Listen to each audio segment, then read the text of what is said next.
Good afternoon and welcome to this Tuesday, February 5th edition of Westman Newsline. I'm Randy Joseph Lilly alongside Calvin Henryon and Colton Yarich.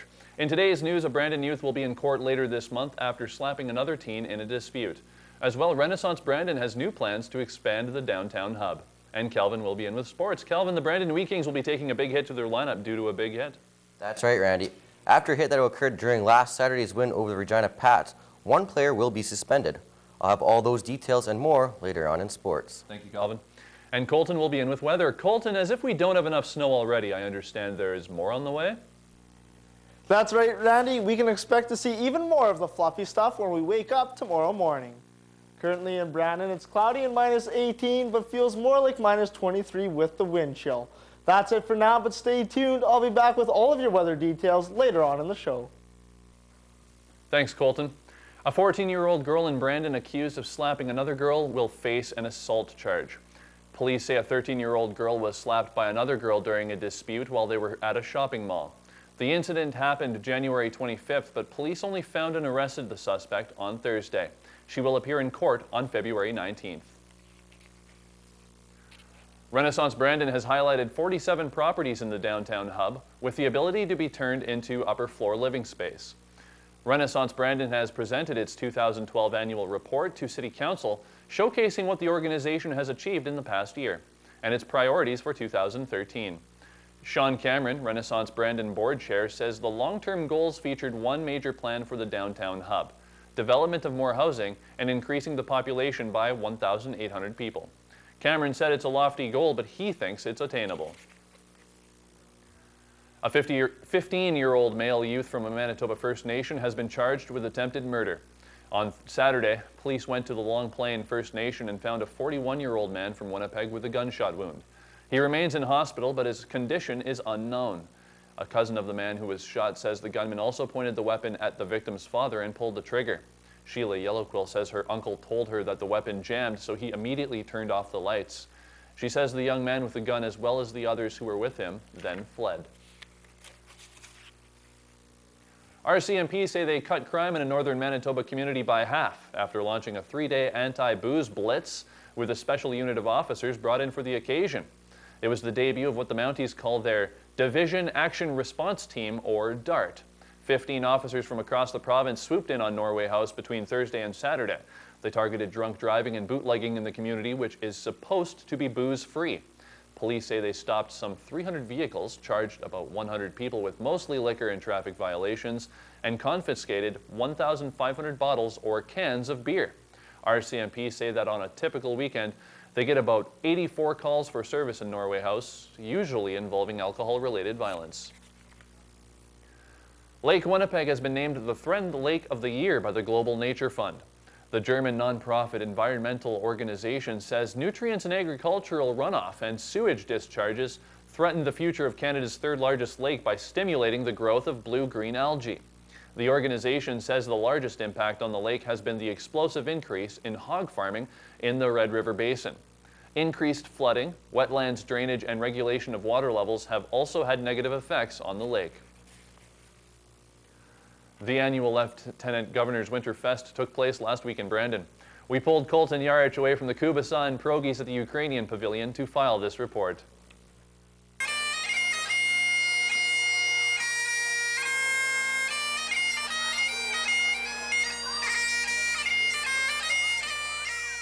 The 10th annual Lieutenant Governor's Winter Festival kicked off on Thursday night in Brandon. The 3-day event brings forward culture, traditions, and even delicacies to fit Brandon's diverse population. We always enjoy the Winterfest. It's a good example or showcase for us to show the Scottish way of life. 13 pavilions were open to the public this year, showcasing traditional dances, specialty foods and alcohol, as well as music, clothing, and other cultural artifacts. All pavilions were free to attend and were run by several volunteers who take time out of their busy lives to show off their pride for their nationality. It's just so much fun to stay here and spend the whole night seeing the different people coming and going, enjoying the pavilion, taking part in the different things that are going on. Opening ceremonies were held on Thursday at City Hall, where the First Nations, Métis, Irish, and Ukrainian pavilions were honored for continuous appearances at the event since 2004. The Winter Festival always proves to be a fun way to learn about many cultures and the traditions within it, and this, in the 10th year running, is no exception. For Westman Newsline with photographer Nolan Windsor, I'm Colton Yarge. Two big names in music, Kenny Rogers and the Tragically Hip, have recently played at the Keystone Center, with neither being able to even fill half of the seats. With that kind of non-support, Westman Newsline's question of the day is, do you believe Brandon can attract more high-profile acts? Other cities can do it, I don't know why Brandon can't. Well, we're a country town and we like country. Johnny Reed, I believe he sold out. So I think if you go more to the country genre, they'll do better. No, they really can't, because like most people around here are older anyway, and they still couldn't sell the Tragically Hip, so it's probably not really realistic. I think that the potential is definitely there. I think that people have to recognize that if you want to have something to do in cultural events in Brandon, that you have to get out and support those types of things. And if Speaking of support, let's see if today's money markets are supporting investors or letting them down.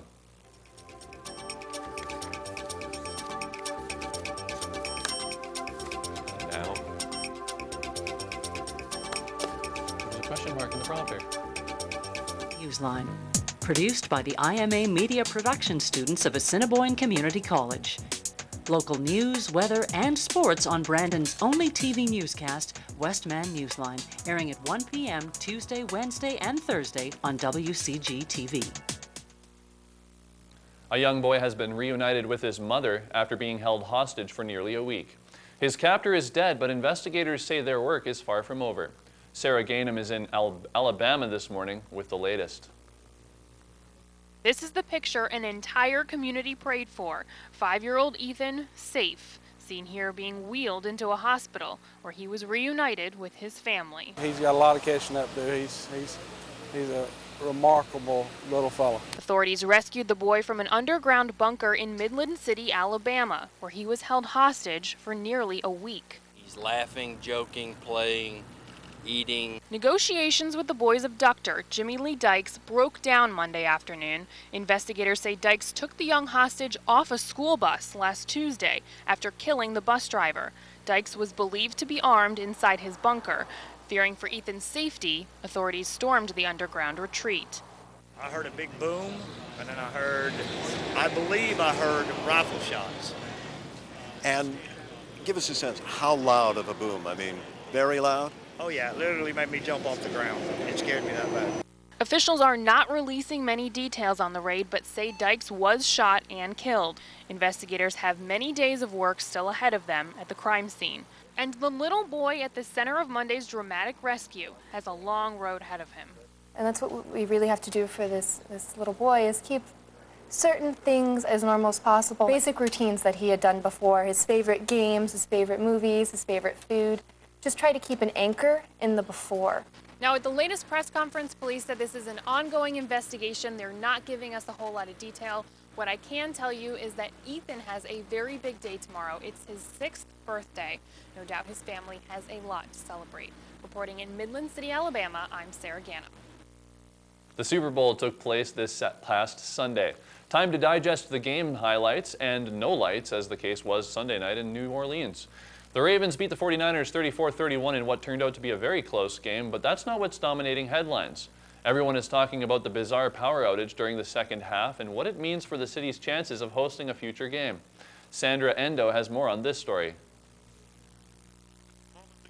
It was the play no one saw coming. Minutes into the second half, the lights inside the Superdome went dark, leaving the Super Bowl at a standstill. Inside the broadcast control room, technical teams scrambled to get a plan. What does that mean? That means about a 20-minute delay. With play suspended, players tried to stay loose, while Dome employees worked to find the problem. We're looking in to try to get the facts. There were no safety issues at any point in time. After more than 30 minutes, the lights came back on and the game resumed. Despite the temporary distraction, players seemed unfazed. I'm sure down the road it'll just make for a little bit better story. But that story is still unfinished. New Orleans energy company Entergy and managers of the Superdome say there was an abnormality in the electrical load system, but do not yet know the root of the problem. One possible cause has been ruled out. Beyoncé's blockbuster halftime performance did not trigger the outage. As the NFL packs up and bids farewell to the Big Easy, the commissioner made it clear the blackout did not leave a black mark on New Orleans' chances of hosting a future Super Bowl. I fully expect we'll be back here for Super Bowls. The mayor of New Orleans calls the power outage an unfortunate incident, but says the Super Bowl isn't over until the last visitor leaves town. So the focus is on continuing to show everyone a good time. In Washington, I'm Sandra Endo. That's it for news, but stay tuned. Colton's up next with Newsline Weather.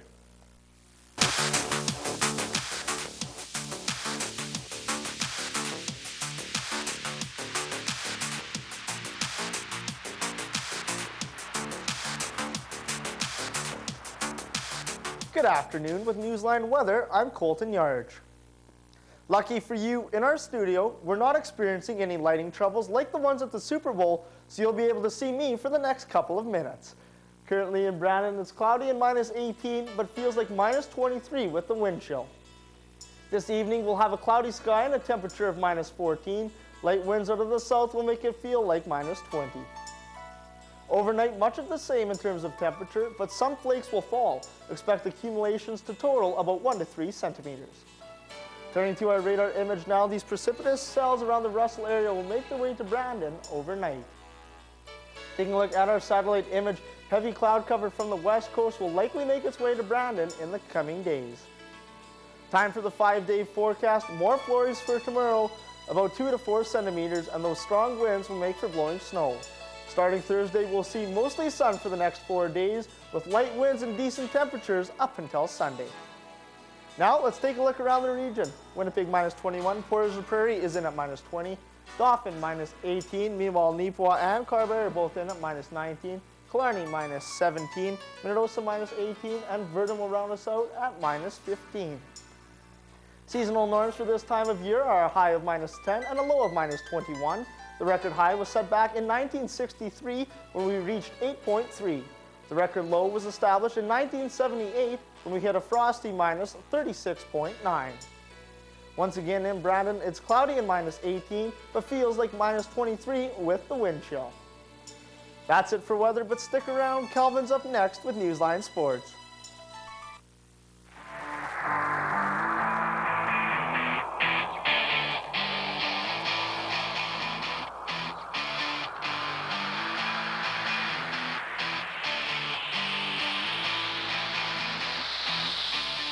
Good afternoon with Newsline Sports. I'm Calvin Henryon. It appears he's been convicted. Now he just needs to be sentenced. WHL disciplinarian Rick Dirksen confirmed that Brandon Wheat Kings defenseman Tyler Jaworski will be suspended for the checking to the head major he was assessed during Saturday's win over the Regina Pats. Dirksen is expected to finalize the length of the suspension either today or tomorrow. Considering Jaworski was suspended for 3 games after being assessed for the same penalty in October, his suspension is likely to be longer than that this time around.